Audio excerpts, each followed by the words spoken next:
Welcome to all. Sport and game के इस series में कल हम फुटबॉल के ऊपर डिस्कस कर रहे थे। फुटबॉल के टॉपिक में कल का सेशन कुछ इशू के वजह से बीच में ही रुक गया था और ये टॉपिक पूरा कंप्लीट नहीं हो पाया था। तो आज के सेशन में हम फुटबॉल के बाकी जो बचे हुए पॉइंट्स हैं उनके ऊपर डिस्कस करेंगे और देखेंगे कि कौन कौन सी जो टॉपिक हैं जो कल के सेशन में बाकी रह गई थी और वो आज के सेशन में उसको हम कंप्लीट करेंगे। इसके अलावा आज के सेशन में हम टेबल टेनिस के ऊपर भी डिस्कशन करेंगे। टेबल टेनिस में कुछ पॉइंट्स हैं जो कि काफ़ी ज़्यादा इम्पॉर्टेंट हैं, तो उनके ऊपर हम देखेंगे। उससे पहले फ़ुटबॉल का जो बाकी बचा टॉपिक है, पॉइंट है, उसको हम इसमें देखेंगे। तो कल हमने फीफा वर्ल्ड कप की बात की थी और फीफा वर्ल्ड कप के बाद जो हम देखने वाले थे उसमें हम देखेंगे फुटबॉल एंड इंडिया। इंडिया का फुटबॉल में क्या रोल रहा है या फुटबॉल का इंडिया में क्या रोल रहा है, तो उसके ऊपर हम पूरा चर्चा करेंगे आज के इस सेशन में। तो फुटबॉल की इंडिया की जो सबसे बड़ी संस्था है, भारत में फुटबॉल की सर्वोच्च संस्था अखिल भारतीय फुटबॉल महासंघ AIIF है, जो कि 1937 में इस्टेब्लिश हुआ था। यानी कि भारत में फ़ुटबॉल की जो सबसे बड़ी संस्था है उसका नाम है AIFF, अखिल भारतीय फुटबॉल महासंघ, all India football federation AIFF, जो कि 1937 में इस्टेब्लिश हुआ था। वहीं इसके क्षेत्रीय संस्थाओं की अगर बात की जाए तो दक्षिण एशियाई क्षेत्र में फ़ुटबॉल की जो संस्था है वो है दक्षिण एशियाई फुटबॉल महासंघ। और एशियाई पूरे एशियाई रीजन की अगर संस्था की बात की जाए तो एशियाई फुटबॉल महासंघ पूरे एशिया रीजन को रिप्रेजेंट करता है और दक्षिण एशियाई फुटबॉल महासंघ साउथ एशिया को रिप्रेजेंट करता है और अखिल भारतीय फुटबॉल महासंघ भारत की सर्वोच्च संस्था है फुटबॉल के लिए।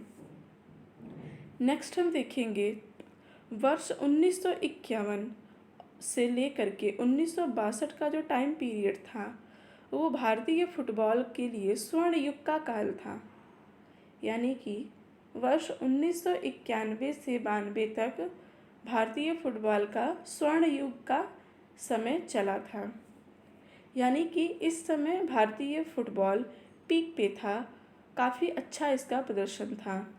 जैसा कि वर्ष 1951 के एशियाई खेल में भारत ने स्वर्ण पदक जीता और 1962 के एशियाई खेल में भी भारत ने स्वर्ण पदक जीता था। इसके बीच में अगर हम बात करें वर्ष 1954 के एशियाई खेल में भारत दूसरे नंबर पे आया था और वर्ष 1956 के ओलंपिक में भारत फुटबॉल में चौथे नंबर पे आया था। यानी कि वर्ष 1951 में एशियाई खेल में भारत ने स्वर्ण पदक जीता। उसके बाद वर्ष 1954 में एशियाई खेल में भारत दूसरे स्थान पे था।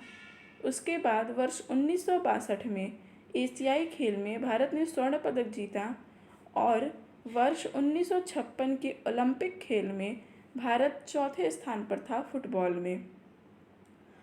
और 1964 के एशियाई कप में भारत उप विजेता रहा था।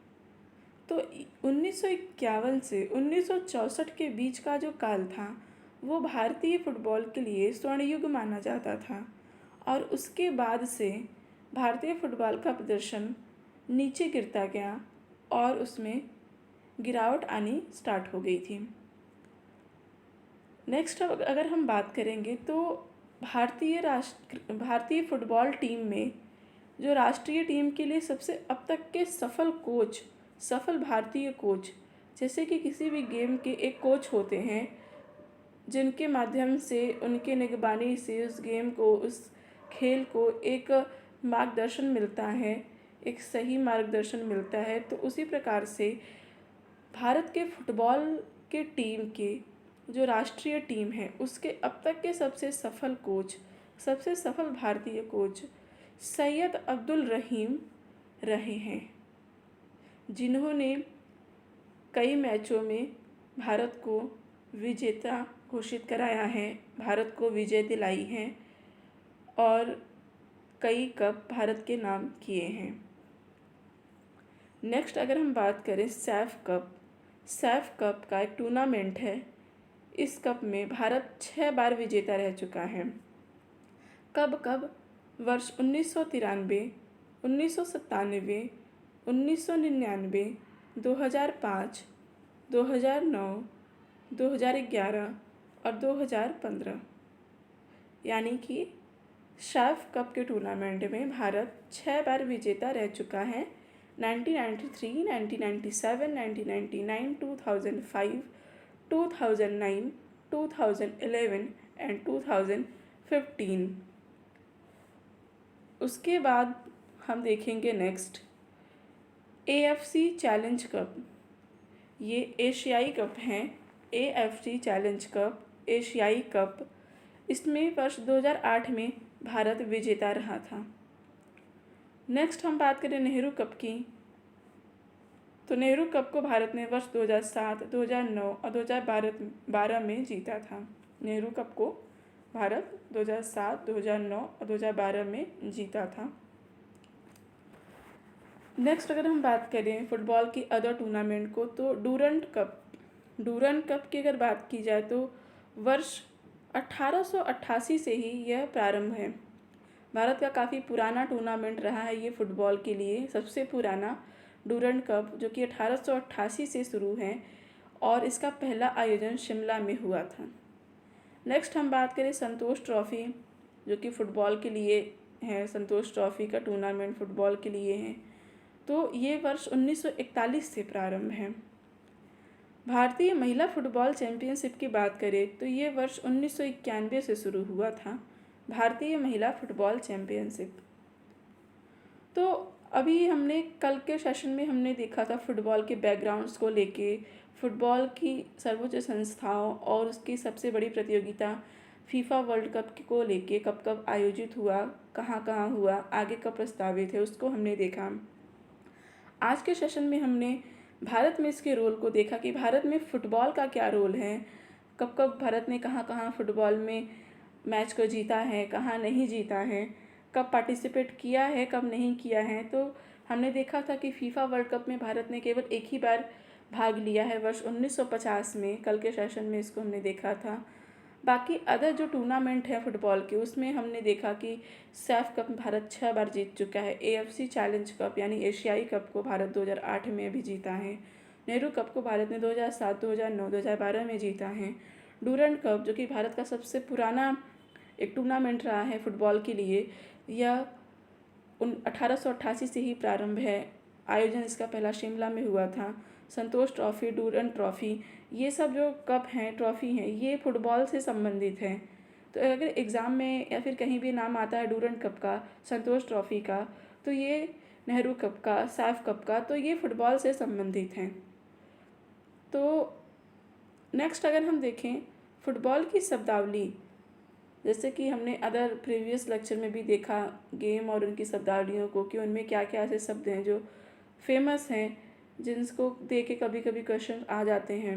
उसी प्रकार से फुटबॉल में कुछ शब्दावलियों को अगर हम देखें तो डिफेंडर, मिडफील्डर, अटैकर यानी forward, play off, winger, booking, golden goal, offside, ये सब फुटबॉल की शब्दावलियाँ हैं जिनको कि फुटबॉल में प्रयोग की जाती हैं। फुटबॉल गेम को खेलते वक्त उसमें ये प्रयोग की जाती हैं। ये कुछ शब्दावलियाँ हैं: fielder, midfielder, attacker, play off, winger, golden goal, offside, booking etcetera.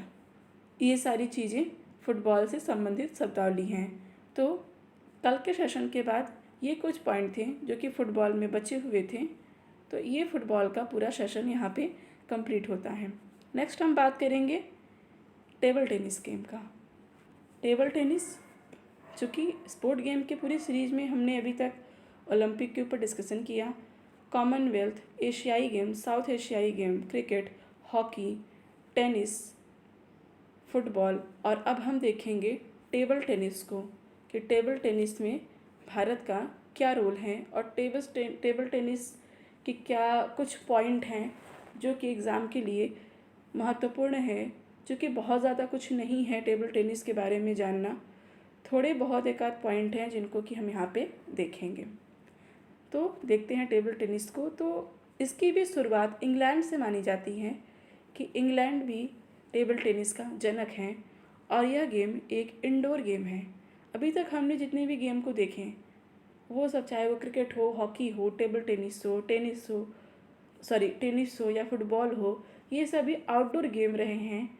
लेकिन टेबल टेनिस एक ऐसा गेम है जो कि बंद कमरे में आप खेल सकते हैं, एक इंडोर गेम है। इसके लिए खुले मैदान की ज़रूरत नहीं होती है।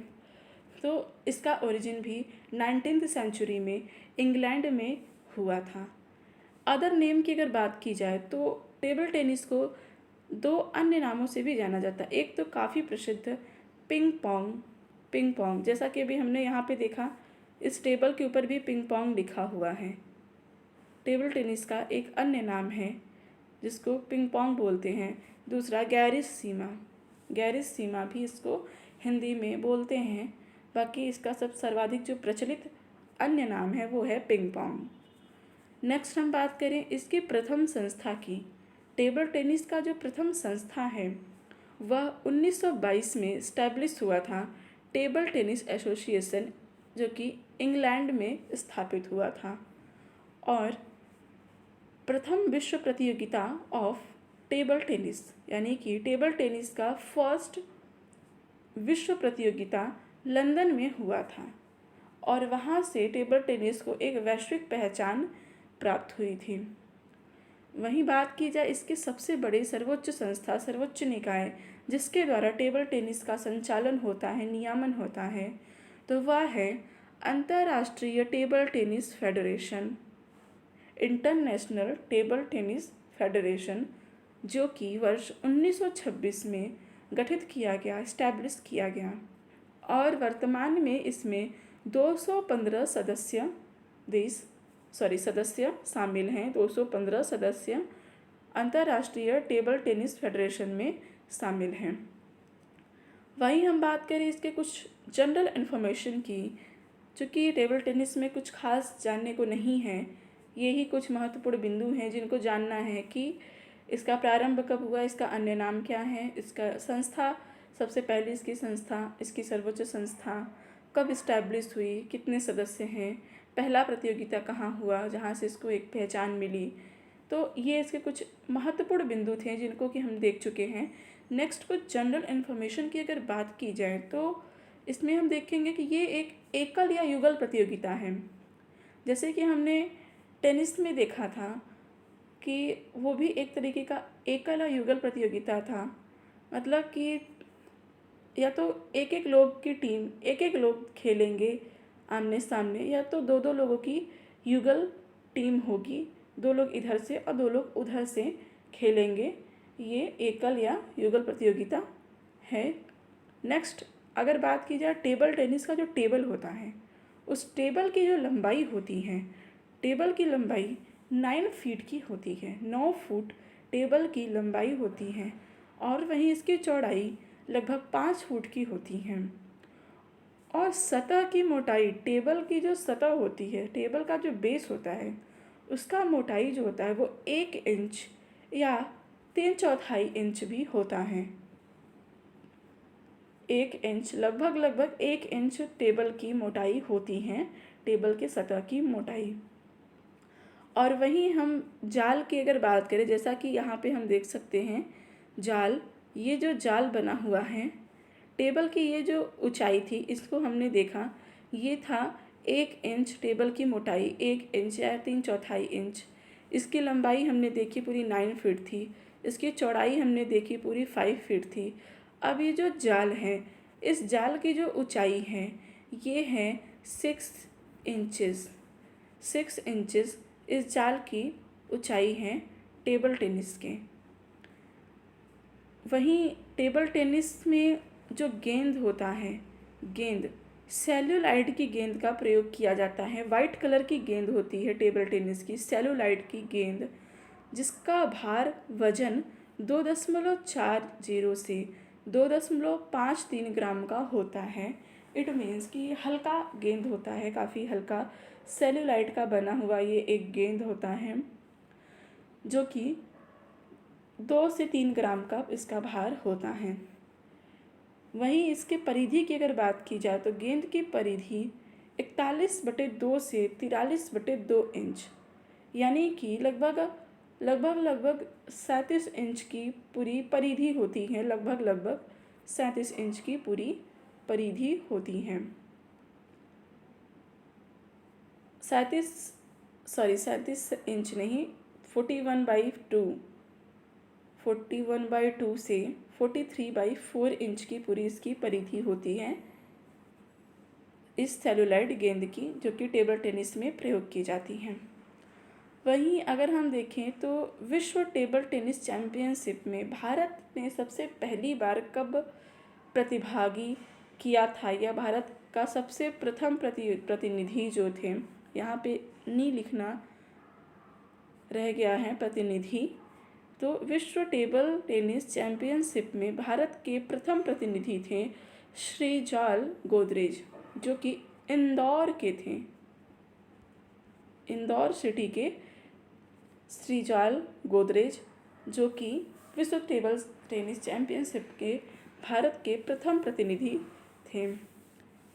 तो ये रहा टेबल टेनिस को लेके कुछ इम्पॉर्टेंट पॉइंट्स, जो कि इम्पॉर्टेंट हैं टेबल टेनिस के पॉइंट ऑफ व्यू से। इससे ज़्यादा और कुछ नहीं है जो टेबल टेनिस के लिए जानने की ज़रूरत हो।